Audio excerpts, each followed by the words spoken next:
Bismillahirrahmanirrahim. Assalamualaikum warahmatullahi wabarakatuh. Alhamdulillah wassalatu wassalamu ala Rasulillah. Allahumma la sahla illa ma ja'altahu sahlan wa anta taj'alul hasna idza syi'ta sahla.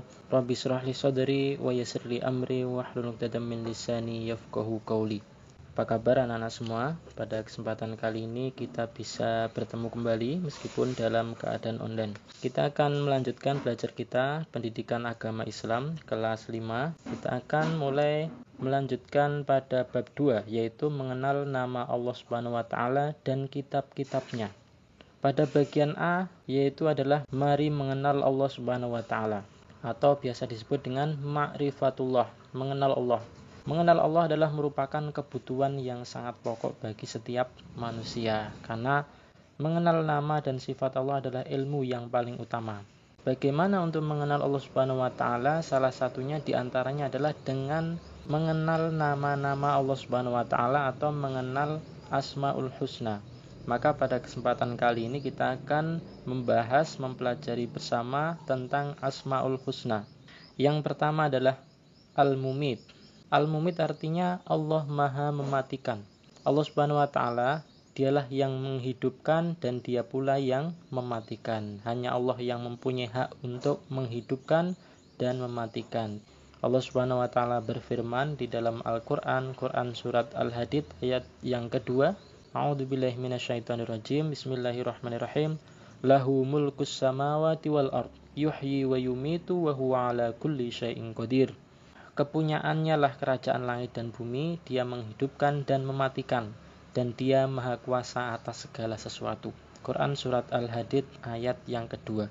Jadi Allah Subhanahu wa taala adalah zat yang berhak menghidupkan dan mematikan. Hanya Allah lah yang mempunyai kehendak untuk menghidupkan sesuatu dan mematikan sesuatu. Kemudian yang selanjutnya adalah Al-Hayyu.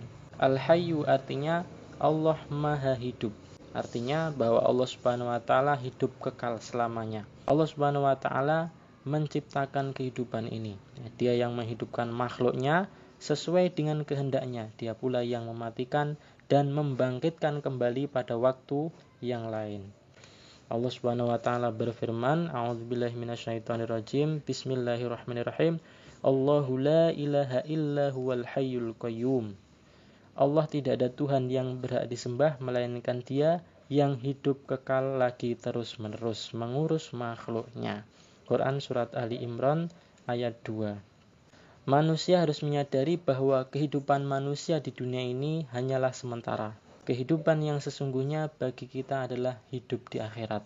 Maka tugas manusia adalah untuk beribadah kepada Allah Subhanahu wa taala. Wa ma khalaqtul jinna wal insa illa liya'budun. Aku tidak menciptakan jin dan manusia melainkan supaya mereka beribadah kepadaku, yaitu beribadah kepada Allah Subhanahu wa taala.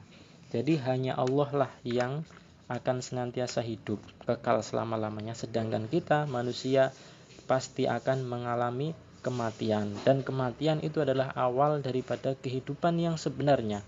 Karena setelah kematian nanti amalan kita di dunia akan kita pertanggungjawabkan di akhirat. Kemudian yang ketiga adalah nama Allah yang ketiga, yaitu Al-Qayyum. Artinya Allah Maha Berdiri Sendiri atau Mandiri. Allah Subhanahu wa taala berfirman di dalam Al-Qur'an surat Al-Baqarah ayat 255, Allahu la ilaha illa huwal hayyul qayyum la ta'khudhuhu sinatu wa la naum. Lahu ma fis samawati wa ma fil ard. Allah tidak ada Tuhan yang berhak disembah melainkan Dia yang hidup kekal lagi terus-menerus mengurus makhluknya, tidak mengantuk dan tidak pula tidur. Miliknya lah apa yang ada di langit dan apa yang ada di bumi. Quran surat Al-Baqarah ayat 255. Jadi ayat di atas menjelaskan bahwa Allah Subhanahu wa taala adalah satu-satunya Tuhan.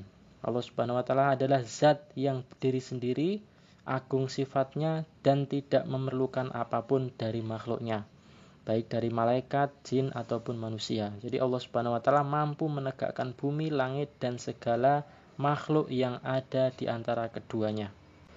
Kemudian selanjutnya adalah Al-Ahad. Al-Ahad artinya Allah Maha Esa. Ahad adalah sesuatu yang tidak dapat menerima penambahan. baik dalam pikiran maupun kenyataan. Jadi Allah Subhanahu wa taala adalah Tuhan yang satu, tidak ada Tuhan selain Allah, hanya Allah Subhanahu wa taala yang wajib disembah. Allah Subhanahu wa taala berfirman, "Wa ilahukum ilahu wahid, la ilaha illa huwar rahmanur rahim." Dan Tuhan kamu adalah Tuhan yang Maha Esa, tidak ada Tuhan selain Dia yang Maha Pengasih, Maha Penyayang. Quran Surat Al-Baqarah ayat 163. Jadi Allah Subhanahu wa taala adalah satu, tidak ada Allah yang lain, tidak ada sesembahan-sesembahan yang lain. Maka ketika kita berdoa hanya kepada Allah Subhanahu wa taala dan tidak berdoa kepada selain Allah. Ketika kita memohon pertolongan hanya memohon kepada Allah Subhanahu wa taala dan tidak ada permohonan kepada selain daripada Allah Subhanahu wa taala, karena Allah adalah satu. Allahu ahad. Wa ilahukum ilahu wahid, la ilaha illa huwar rahmanur rahim. Dan Tuhan kamu adalah Tuhan yang Maha Esa, tidak ada Tuhan selain Dia yang Maha Pengasih dan Maha Penyayang. Jadi itu adalah di antara nama-nama Allah Subhanahu wa taala yang baik. Kemudian kita akan melanjutkan pada bagian B, yaitu mengenal kitab-kitab Allah Subhanahu wa taala. Yang pertama, perintah beriman kepada kitab-kitab Allah Subhanahu wa taala. Beriman kepada kitab-kitab Allah Subhanahu wa taala merupakan rukun iman yang ketiga. Allah Subhanahu wa taala berfirman, "Ya ayyuhalladzina amanu billahi wa rasulihi wal kitabil ladzi nazzala ala rasulihi wal kitabil ladzi anzala min qabl." Wahai orang-orang yang beriman, tetaplah kamu sekalian beriman kepada Allah Subhanahu wa taala dan Rasul-Nya, dan kepada kitab yang Allah turunkan kepada Rasul-Nya dan kitab-kitab yang diturunkan sebelumnya. Quran Surat An-Nisa ayat 136. Jadi beriman kepada kitab-kitab Allah itu dilakukan dengan meyakini bahwa Allah Subhanahu wa taala telah menurunkan kitab-kitabnya kepada para Rasul-Nya melalui malaikat Jibril. Jadi Allah Subhanahu wa taala menurunkan kitab-kitab kepada para nabi. Di antaranya adalah yang pertama adalah kitab Taurat.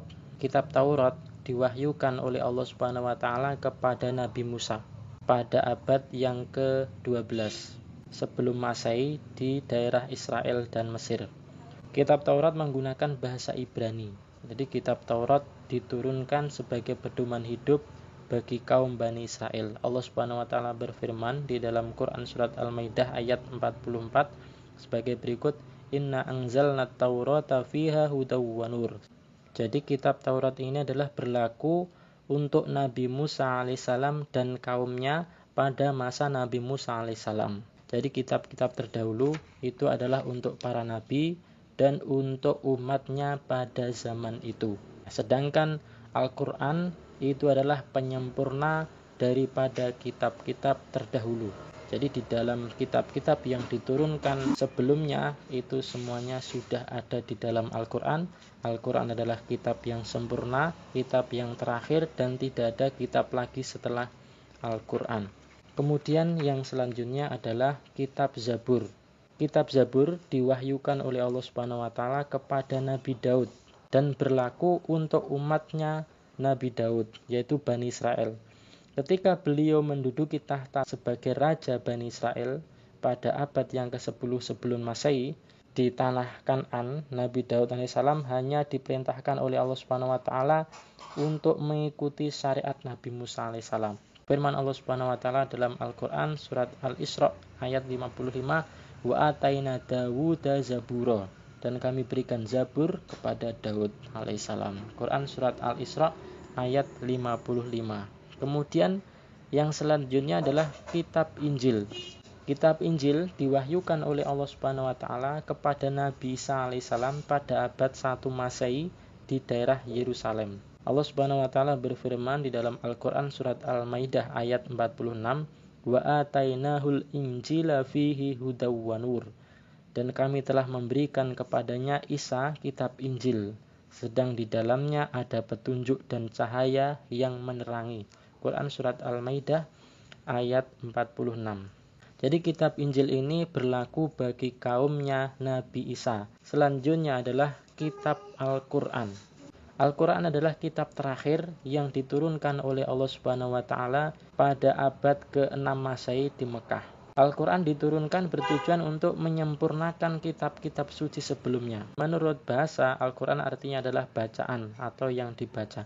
Menurut istilah, Al-Quran adalah kalam atau firman Allah Subhanahu wa taala yang diturunkan kepada Nabi Muhammad SAW dalam bentuk wahyu dengan perantaraan malaikat Jibril. Lalu Nabi Muhammad SAW menyampaikannya kepada para sahabat dan umatnya agar menjadi pedoman hidup manusia. Al-Quran adalah kitab yang berbahasa Arab sesuai dengan firman Allah Subhanahu wa taala. Allah Subhanahu wa taala berfirman, "Inna anzalnahu Qur'anan Arabiyyan la'allakum ta'qilun." Sesungguhnya kami menurunkan berupa Al-Quran dengan berbahasa Arab agar kamu memahaminya.